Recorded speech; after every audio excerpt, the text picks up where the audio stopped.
자, 이 시간에 하나님이 주시는 말씀은 시편 147편 1절에서 20절까지의 말씀입니다. 구약성경 908페이지에 있습니다.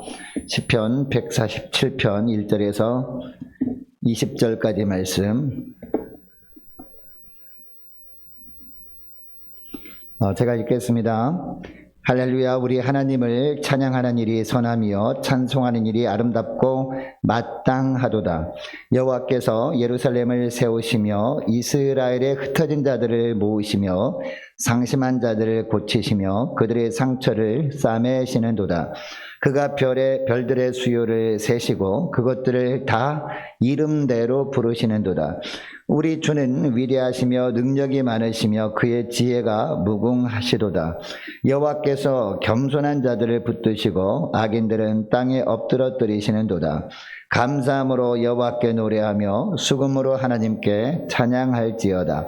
그가 구름으로 하늘을 덮으시며 땅을 위하여 비를 준비하시며 산에 풀이 자라게 하시며 들짐승과 우는 까마귀 새끼에게 먹을 것을 주시는도다.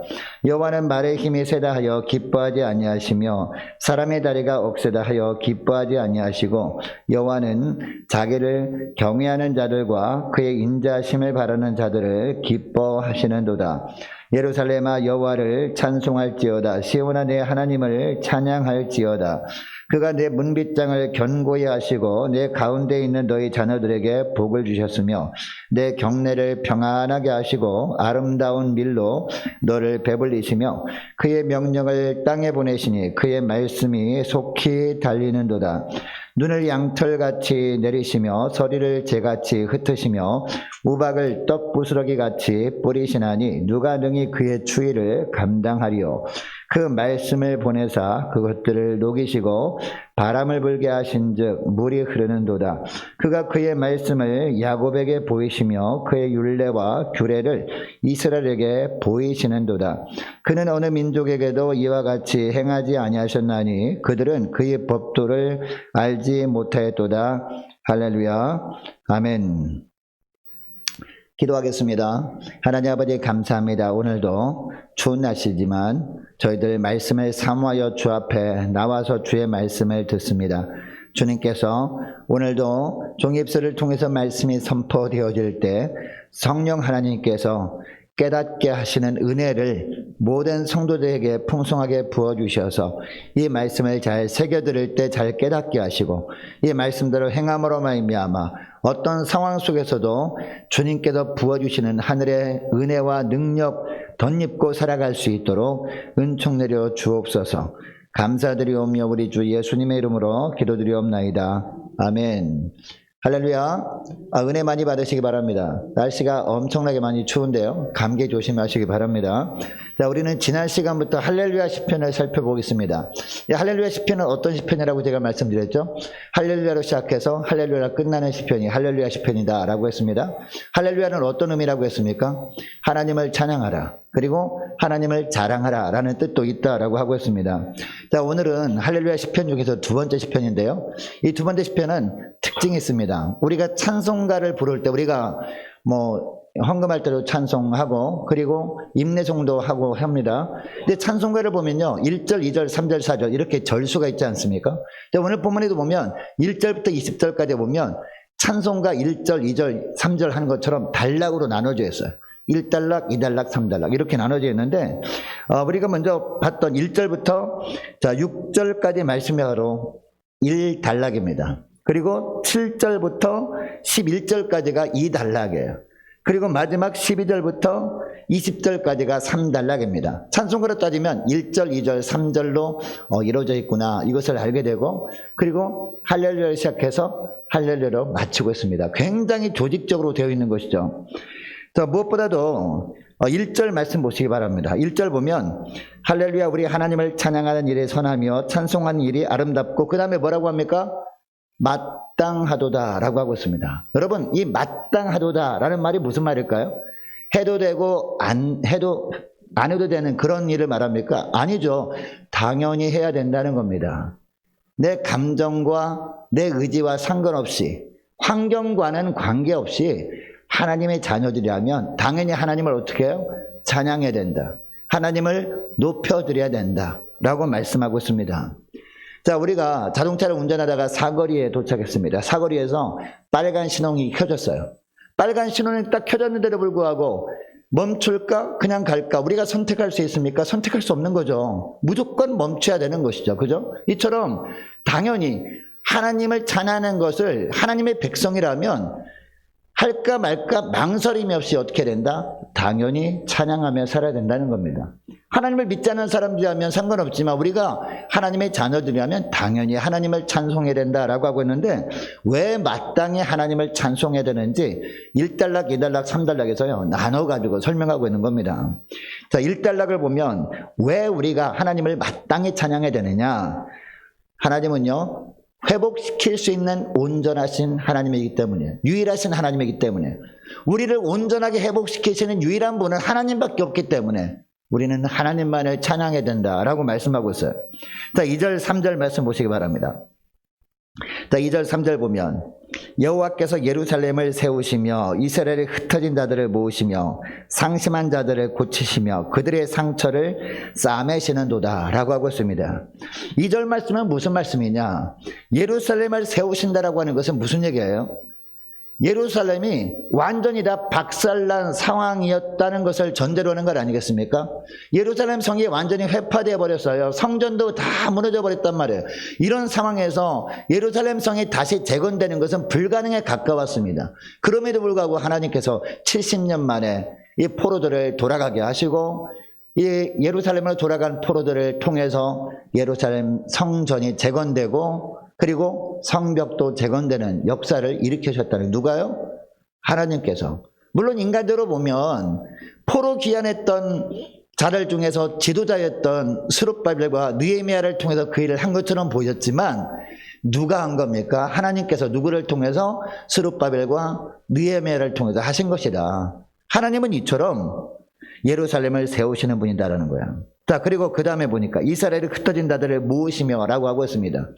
이스라엘 백성들이 각지로 다 흩어져 있었습니다. 그런데 하나님께서 모으시기로 작정하니까 고레스라는 이방 왕을 통해서 칙령이 내려지게 하신 겁니다. 이제 각자 민족들은 자기 고향으로 돌아가라. 특별히 유대인들은 예루살렘으로 돌아가도 좋다. 이렇게 칙령이 내린 겁니다. 그렇게 칙령이 내려지니까 하나님께서 이처럼 모은 겁니다. 예루살렘으로. 바로 그런 말씀을 하고 있습니다. 1차적인 의미는 이것이지만 여러분, 우리가 영적인 의미로 보면 무엇을 말합니까? 무너졌던 것도 세우시는 분이구나. 흩어졌던 사람들도 모으시는 분이구나 라는 것을 알게 돼요. 자, 그리고 3절 말씀 보시기 바랍니다. 3절 보면 상심한 자들을 고치시며 그들의 상처를 싸매시는도다 라고 하고 있습니다. 살다 보면 우리 마음이 무너질 때가 있어요. 관계가 완전히 깨짐으로 말미암아 내가 저 사람만큼은 정말 친하게 지내고 싶어서 관계를 가까이 했습니다. 근데 좋게 지내다가 어느 날 아무것도 아닌 일 때문에 관계가 틀어질 때가 있단 말이에요. 그러면 얼마나 마음이 아프겠습니까? 얼마나 상심하겠습니다. 뿐만 아니라, 자, 우리가 어떤 대상에 대해서 하나님을 향한 어떤 믿음을 가지고 살고 있었네. 믿음이 깨질 때가 있지 않습니까? 우리가 간절히 소원하는 게 있으면 내가 볼 때도 분명히 이것을 하나님께도 기뻐하실 일 같아요. 그래서 이것을 가지고 기도했어요. 기도했는데도 불구하고 뜻대로 안 됐을 때, 여러분, 주님을 향한 믿음이 우리가 주님을 향한 믿음이 깨질 때가 있지 않습니까? 무너질 때가 있지 않습니까? 뿐만 아니라 이제 내가 장차 하나님의 영광을 위해서 이런 일을 하기를 원하는 그런 비전이 있어요. 그 비전이 깨질 때도 있을 수 있다는 겁니다. 여러분, 그때도 하나님은 어떻게 하신다? 하나님은 고치신다. 상심한 자들을 고치신다. 그리고 상처를 싸매시는 분이다 라고 하고 있습니다. 여러분, 우리가 주님을 향한 믿음은 깨질 수 있거든요. 근데 하나님께서 우리를 향한 사랑은 깨질 수 있습니까? 깨질 수 없어요. 그죠? 근데 하나님께서는 결국은 회복시키심으로 말미암아 다시 한번 주님만을 신뢰하며 살 수 있도록 은혜를 부어주시는 분이다라고 말씀하고 있습니다. 그런데 어떻게 회복시키는지, 자, 4절에 보면 나와요. 4절 말씀 보시기 바랍니다. 4절 보면 그가, 여러분 여기 그는 누굽니까? 하나님께서 그가 별들의 수요를 세시고 그것들을 다 이름대로 부르시는도다 라고 말씀하고 있습니다. 여러분, 하늘에 떠 있는 별들 우리는 다 셀 수 있습니까? 사람은요, 절대로 셀 수 없습니다. 요새는 천문학자들이요, 이 천문학이 굉장히 발달해가지고, 이 허블 망원경을 가지고 우리가 보이지 않는 별들 수도 세거든요. 세는데 여러분, 그 천문학자들이 이구동성을 하는 그런 말들이 있습니다. 그게 뭐냐면, 하늘에 떠 있는 별은 결코 셀 수 없다는 거예요. 우리가 살고 있는 이 은하계만 있는 줄 알았는데 은하계와 같은 이 개가 너무나 많다는 겁니다. 태양계만 있는 것이 아니라 태양계 너머에 이 태양계와 같은 개가 너무나 많다는 거예요. 그걸 발견한 거예요. 허블 망원경으로 보니까. 그러니까 이 우주에 있는 별들은 절대로 살 수 없다라고 결론을 맺었어요. 근데 오늘 본문에 보니까 누구는 다 세요? 하나님은 다 세신다는 거죠. 그리고 천문학자들이 우리가 알지 못하는 별들의 이름도 다 이름을 지었거든요. 대부분 이름 다 지었는데 이 천문학자들이 또 고백하는 거였어요. 이름을 다 짓다 보니까 또 새로운 별들이 발견되고 또 새로운 별들이 발견되고 하면서 고백하는 것이 하늘에 떠 있는 별들 이름을 지을 수가 없다라는 걸 모르니까. 네. 그 너머에 또 엄청나게 많은 별들이 있을 수 있으니까 모른다는 겁니다. 근데 하나님께서는 하늘에 있는 별들의 이름을 다 지어주셨다는 거죠. 그리고 오늘 본문에 보니까 그 별들의 이름대로 부르시느라고 하고 있습니다. 여러분, 이것은 무슨 얘기냐면 하늘에 떠 있는 별들도 우리가 눈에 보이지 않는 그 별들까지도 다 아시고 이름을 지으시고 그 이름을 불러주시는 하나님이시라면 이 땅에 있는 사람들, 이 지구상에 있는 사람들은 당연히 다 아시고 이름을 불러주시는 분이라는 겁니다. 그리고 그 이름을 부르실 때 회복의 역사가 일어나게 되어진다는 거죠. 여러분, 우리가 삭개오를 다 아시죠? 키 작은 삭개오. 네. 이 삭개오는 누구였습니까? 이 삭개오는요, 세리장이었거든요. 여리고에 살던 세리장이었어요. 그 당시에 세리장은 유대인들에게 매국노라고 손가락질 받던 사람이었어요. 왜냐하면 유대인들에게 세금을 걷어가지고 누구한테 바쳤을까요? 로마 황제한테 바쳤단 말이에요. 그러니까 사람들이 곱게 볼 리가 없겠죠. 근데 이 삭개오에게 어느 날 소문이 들렸습니다. 자기가 사는 곳에 예수님이 지나가신대요. 근데 예수님에 대한 소문을 들은 거예요. 궁금한 거죠. 예수님이 도대체 어떤 분이길래 사람들이 그렇게 막 몰려다니나 궁금한 겁니다.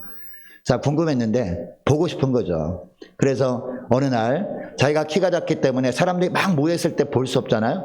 그래서 나무 위로 올라가자라고 생각하고 돌무화과 나무, 뽕나무라고 하죠. 예, 돌무화과 나무 위에 올라가서 구경합니다. 근데 예수님이 그 밑에 쭉 지나가다가 예수님이 그냥 쑥 지나가면 되는데 안 지나가는 거예요.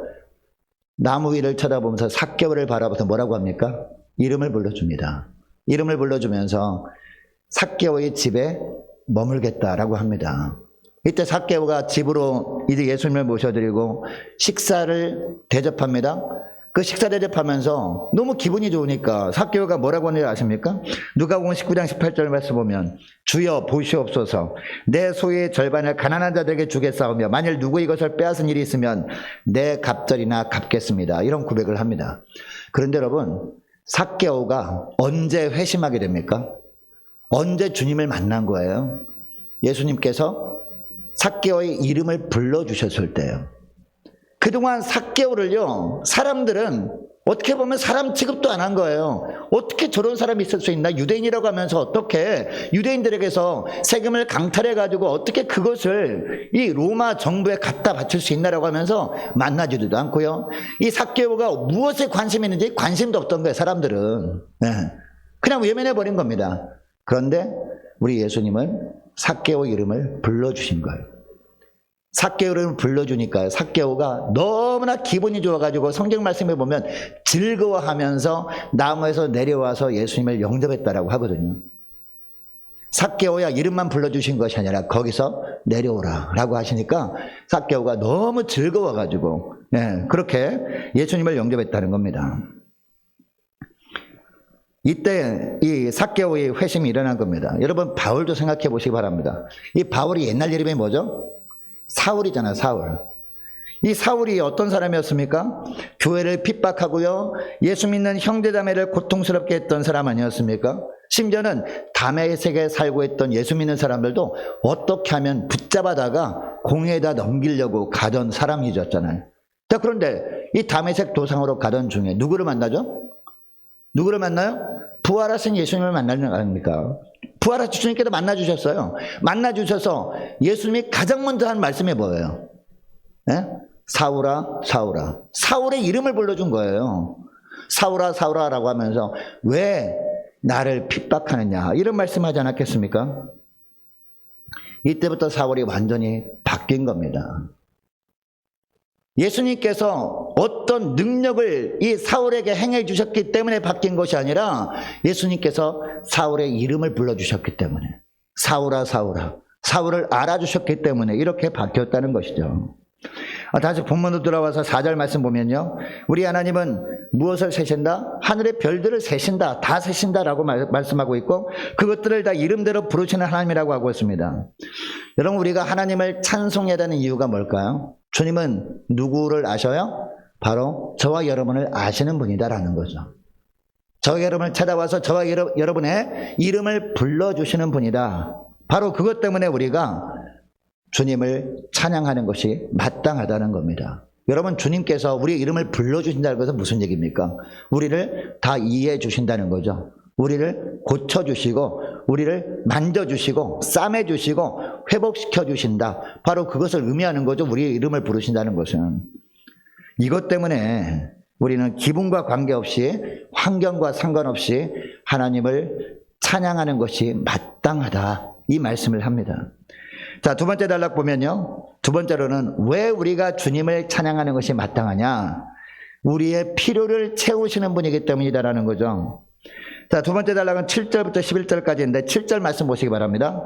자, 7절 말씀 보면 감사함으로 여호와께 노래하며 수금으로 하나님께 찬양할지어다 라고 하고 있습니다. 그냥 우리가 찬양하기 마땅한데 어떻게 찬양하라? 감사함으로 찬양하라는 거예요. 왜 감사라는 거냐? 우리의 필요를 채우시는 분이기 때문에 감사라는 거예요. 지금 당장 미래에 얻게 되어진 것들 우리에게 없을 수 있어요. 그래서 우리가 불평할 수도 있는데 불평하지 말고 우리가 감사하다 보면 주님께서 필요를 채워주신다. 그 필요를 채워주시는 주님으로 말미암아 감사 찬양하라 라고 하고 있습니다. 그 이유를 8절 9절에서 분명히 말씀합니다. 8절 9절 말씀 보시기 바랍니다. 그가 구름으로 하늘을 덮으시며 땅을 위하여 비를 준비하시며 산에 풀이 자라게 하시며, 자, 여기까지 보면 하나님께서 구름으로 하늘을 덮으신다는 것은 어떤 구름이에요? 비구름이죠. 비구름. 비구름으로 하늘을 덮어주셔야 그 비구름이 이제 물로 바뀌면서 비가 내릴 거 아닙니까? 비가 내려야 뭐가 자라요? 풀이 그래서 자랄 거 아닙니까? 풀을 이렇게 자라게 하신 이유가 뭐냐? 9절 말씀 보시기 바랍니다. 9절 보니까 들짐승과 우는 까마귀 새끼에게 먹을 것을 주시는도다 라고 하고 있습니다. 들짐승과 이 까마귀 새끼의 필요를 채우시는 분이라는 거죠. 여러분, 들짐승과 까마귀 새끼의 필요도 채우시는 하나님이라면 우리는 어떤 존재예요? 하나님의 형상대로 지음받은 존재 아닙니까? 하나님의 자녀들 아닙니까? 하나님의 자녀들의 필요는 얼마나 더 채우시겠느냐? 이렇게 말씀하고 있는 거죠. 당연히 우리의 필요도 채우시는 분이라는 거죠. 우리가 원하는 대로 되어지지 않을 수는 있습니다. 그러나 하나님께서 보시기에 정말 필요하다고 여기는 것들은 적절하게 채우시는 분이다. 그러니까 우리가 어떻게 해야 돼요? 하나님께 감사 찬양하는 것이 마땅하다라고 말씀하고 있는 것이죠. 그리고 10절 말씀 보시기 바랍니다. 우리 하나님께서 무엇을 기뻐하시고 무엇을 기뻐하지 않은지 잘 나오고 있는데요. 자, 10절 말씀 보면 여호와는 말의 힘이 세다 하여 기뻐하지 아니하시며 사람의 다리가 억세다 하여 기뻐하지 아니하시고 라고 합니다. 여러분, 이것도 무슨 말일까요? 말의 힘이 세다 하여 기뻐하지 않는데 무슨 얘기일까요? 옛날에는 이 말이 어떤 군사력을 의미했잖아요. 이 가정이 얼마나 부유한가 이것을 측정하는 척도였습니다. 근데 말의 힘이 세다 하여, 말이 있는데 말이 힘이 세가지고 잘 달립니다. 여러분, 그 가정의 이 말의 주인이 자기한테 있는 말의 힘이 세다면 그것 때문에 하나님께 기도할 수 있습니까? 기도하지 않아요. 왜? 말의 힘이 세니까 기도하지 않아도. 그래서 하나님께도 이 말씀을 하는 거예요. 말의 힘이 세다 하여 하나님은 그걸로 말미암아 기뻐하지 않는다는 거예요. 차라리 그 말의 주인이 말에 그냥 비실비실해. 그것 때문에 하나님께 나와 기도한다면 기도하는 그것으로 말미암아 기뻐하시는 분이지, 그 말의 힘이 센 것 때문에 기도하러 나오지 않는다면 그것으로 말미암아 하나님이 기뻐하는 분이 아니다라는 거죠. 자, 그 다음에 보세요. 그 다음에 보니까 사람의 다리가 억세다하여 기뻐하지 아니한대요. 이것도 무슨 말입니까? 사람의 다리가 억세다하여 건강하다고 해서 그것 때문에 기뻐하지 않는다는 겁니다. 여러분, 우리가 건강을 위해서 열심히 운동해야 되죠. 운동하면 우리가 힘이 세지 않습니까? 힘이 들어갑니다. 근육이 생깁니다. 근육이 생기고 난 다음에 하나님 근육 생기게 해주세요 라고 기도합니까? 안 하는 거죠. 그러나 우리가 건강하지 못해서 연약하다면 하나님 건강 주세요 라고 기도할 수 있잖아요. 그러니까 이처럼 다리의 힘이 아주 셀 정도로 건강하게 되면 그것 때문에 기도하지 않는다는 거죠. 그것 때문에 주 앞에 나오지 않는다는 겁니다. 그래서 그것으로 말미암아 하나님은 기뻐하지 않고 차라리 육신 연약한 가운데 있는 사람들이 그 연약함 때문에 하나님 앞에 나와서 기도하고 주님과 교제 나누는 것을 더 기뻐하신다는 것이 오늘 본문 말씀이에요. 10절 11절 말씀이에요. 11절 말씀을 다시 한번 읽겠습니다. 11절 말씀 시작. 여호와는 자기를 경외하는 자들과 그의 인자심을 바라는 자들을 기뻐하시는도다. 아멘. 자, 여기 보면요, 여호와는 자기를 경외하는 자들과 그의 인자심을 바라는 자들을 기뻐하신다라고 하고 있습니다. 여러분, 여기에 나오는 하나님을 경외하는 자들, 하나님의 인자심을 바라는 자들은 어떤 자들을 말할까요? 우리가 10절 말씀과 비교해서 보면 금방 알 수 있지 않습니까? 말의 힘이 센 가정입니까? 말의 힘이 세지 않은 가정일까요? 세지 않는 가정이죠. 그죠? 다리의 힘이 강한 사람일까요? 강하지 않은 사람일까요? 강하지 않는 사람이에요. 그래서 하나님의 도우심 없으면 저는 살 수 없습니다. 저 좀 도와주세요. 저 좀 살려주세요. 이런 사람이 하나님을 경외하는 사람이다라고 말씀하는 거예요. 이런 사람이 하나님의 인자심을 바라는 자들이다라고 말씀하고 있다는 거죠. 여러분, 예수님께서 이 땅에 오셨을 때 하셨던 말씀 중에서 부자는 하나님 나라에 들어갈 수 없다라는 말씀을 하신 적이 있습니다. 그리고 부자가 하나님 나라에 들어가는 것보다 약대가 바늘게 들어가는 게 더 쉽겠다, 이런 말씀을 하셨거든요. 여러분, 그 이유가 뭔지 아십니까? 부자는 하나님 나라에 들어가지 못한다는 말씀이 아니라 하나님 나라를 이 땅에서 경험하지 못한다는 거거든요. 하나님 나라를 경험하는 게 뭡니까? 날마다 기도를 통해서 하나님을 만나는 것 아니겠습니까? 왜 부자가 하나님 나라를 경험하지 못해요? 넉넉하니까, 풍성하니까. 그래서 특별히 기도할 필요를 느끼지 못하는 거예요. 특별히 기도하지 않아도 나는 넉넉하고, 나는 풍족하고, 건강하고, 모든 것이 잘 되고, 내 주변에 정말 내가 말 한마디면 내 말을 들을 사람이 지금 쫙 깔려있고, 그러니까 기도할 필요를 느끼지 못하는 거예요. 기도할 필요를 느끼지 못하니까 여러분, 이 하나님 나라를 경험합니까? 경험하지 못하는 겁니다. 그래서 주일 예배만 나오고 기도도 안 하고 그렇게 살아가는 겁니다. 이 세상 살다가 죽으면 끝인 줄 알고 그렇게 살아간다는 거죠. 그러나 오늘 본문에 분명히 말씀하죠. 하나님은 누구를 기뻐하세요? 하나님을 경외하는 자들을 기뻐한다고 말씀하고 있죠. 그리고 그의 인자심을 바라는 자들을 기뻐한다고 말씀하고 있습니다. 우리는 2021년 시작되면서 많은 분들이 새해 인사를 했잖아요. 새해 복 많이 받으세요 인사를 했습니다. 근데 여러분, 우리가 정말 그들에게 인사했던, 그들에게 임하기를 원했던 복은 어떤 복입니까? 그냥 말의 힘이 강하게 되어짐으로 말미암아, 그것으로 말미암아 기도하지 않아도 되는 복을 말하는 것이었습니까? 아니면 사람의 다리가 단단하게 건강해짐으로 말미암아 그 육신 때문에 기도하지 않아도 되도록 하는 그런 복을 원했다면 하나님께서 원하지 않는 복을 빌어준 겁니다. 여러분, 복이 뭡니까? 복은 다른 것이 아니라 주 앞에 나갈 수밖에 없도록 주님께서 인도하시는 것이 복인 줄 믿으시기 바랍니다. 이사야서 30장 18절 말씀에 보면 이런 말씀이 있어요. 그러나 여호와께서 기다리시나니 이는 너희에게 은혜를 베풀려 하시며 일어나시리니 이는 너희를 긍휼히 여기려 하심이라. 대저 여호와는 정의의 하나님이시라 라고 하면서 무슨 말씀하시냐면 그를 기다리는 자마다 복이 있도다 라고 하거든요. 복이 뭐라고요? 하나님을 기다리는 것이 복입니다. 할렐루야. 그러니까 뭐가 복이라는 거예요? 기도할 환경을 하나님이 허락하시는 것이 복이다라는 거예요.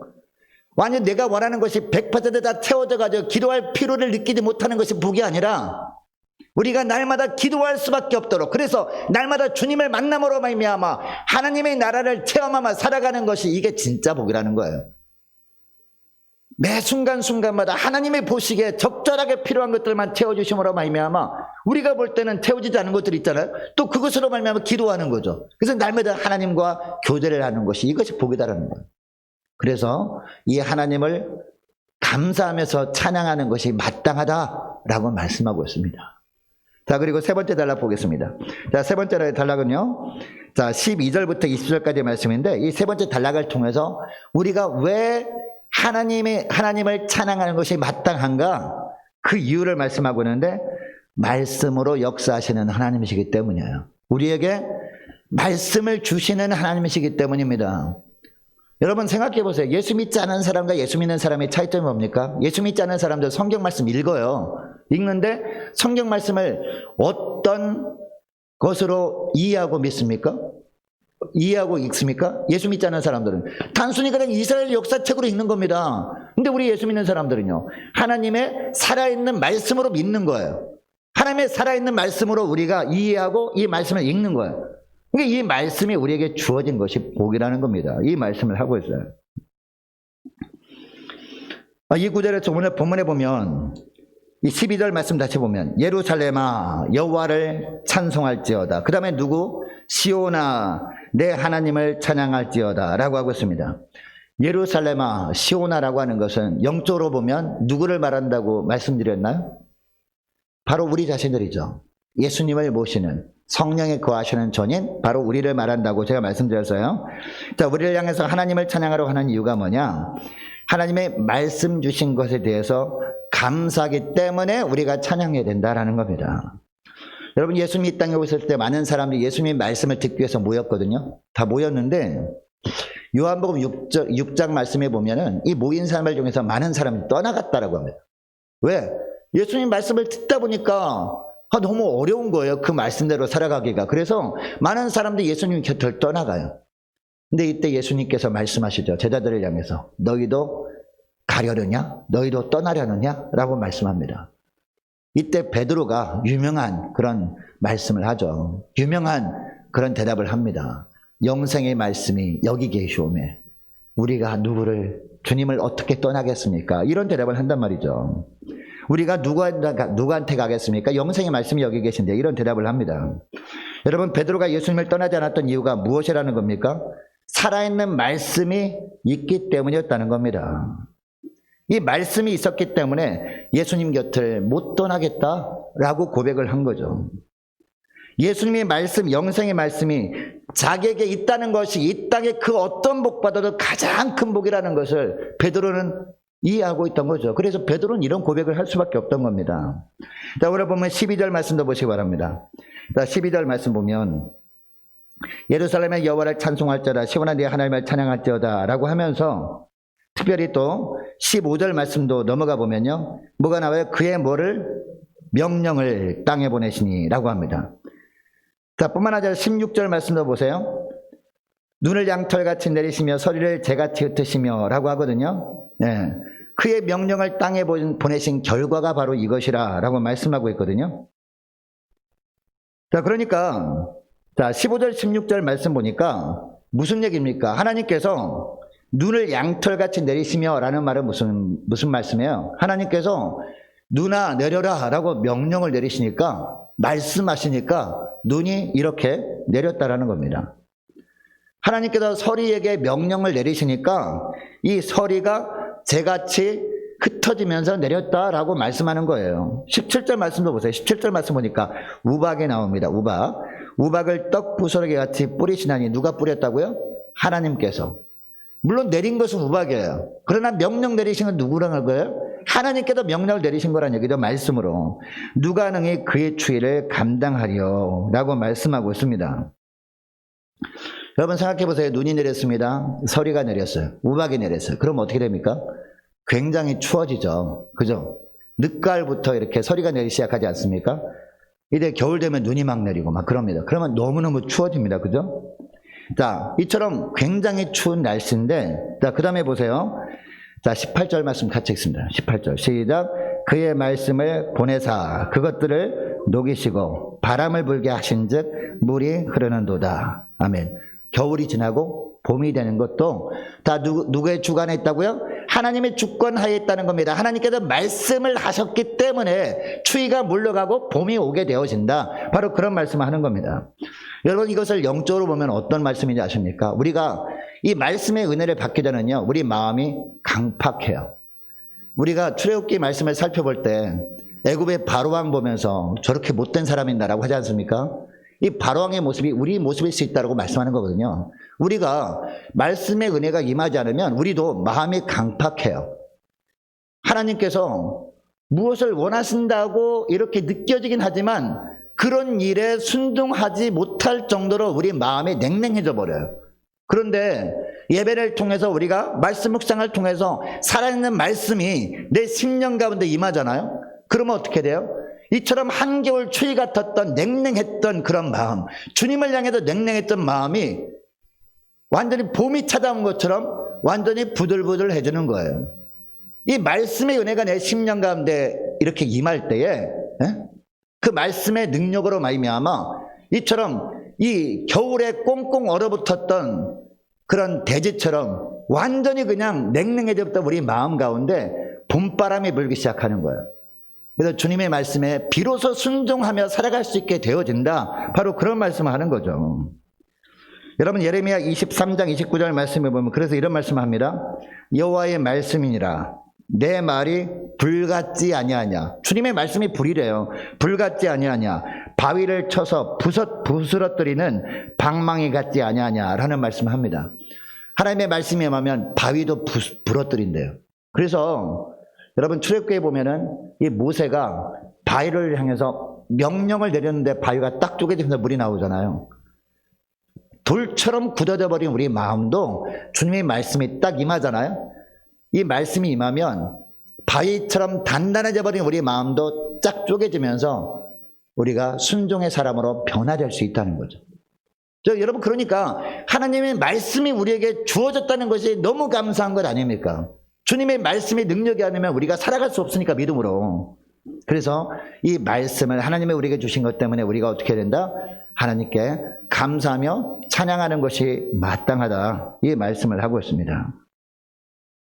여러분, 이제 말씀을 맺기를 원하는데요.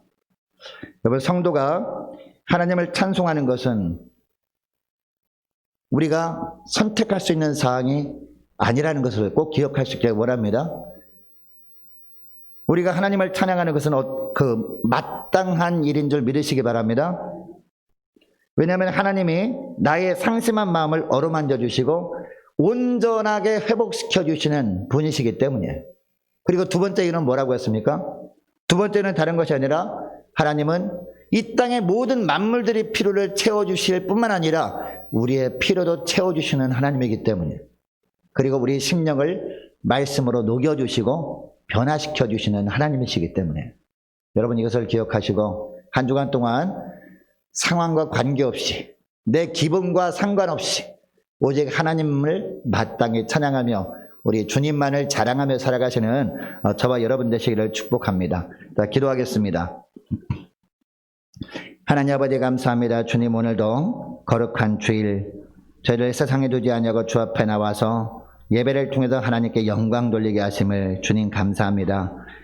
하나님, 우리가 살다 보면 우리의 기분이 우울할 때, 우리 기분이 좋지 않을 때는 주님을 찬양하는 것도 잊어버리고 우리가 낙담에 빠져 살아갈 때가 많은데, 주님을 찬양하는 것은 우리 기분에 좌지우지 되는 것이 아니라 우리가 주님의 백성이라면 마땅히 주님만을 찬양하며 주님만을 높이며 주님만을 자랑하는 것이 마땅한 도리라는 것을 깨닫게 하심을 감사합니다. 하나님, 날마다 저희들의 이름을 불러주시며 저들의 연약함을 다시 한번 세우시고 또한 고쳐주시고 회복시켜 주시는 주님을 찬양합니다. 저희들이 삶 가운데 무엇이 필요한지 주님께서 지켜보시며 다 알고 계시고 적절할 때마다 적절한 것으로 필요를 채워주시는 주님을 찬양합니다. 또한 날마다 말씀의 은혜를 저희 심령 가운데 부어주셔서 말씀의 능력으로 저들을 주님이 원하시는 모습으로 변화시켜 나가시는 그 주님을 찬양하며 하나님 한 주간 동안 매 순간순간마다 그 주님께 감사하며 주님을 찬양하는 것을 마땅히 여기며 살아가는 복된 저희를 되게 하여 주옵소서. 감사드리오며 우리 주 예수님의 이름으로 기도합니다. 아멘.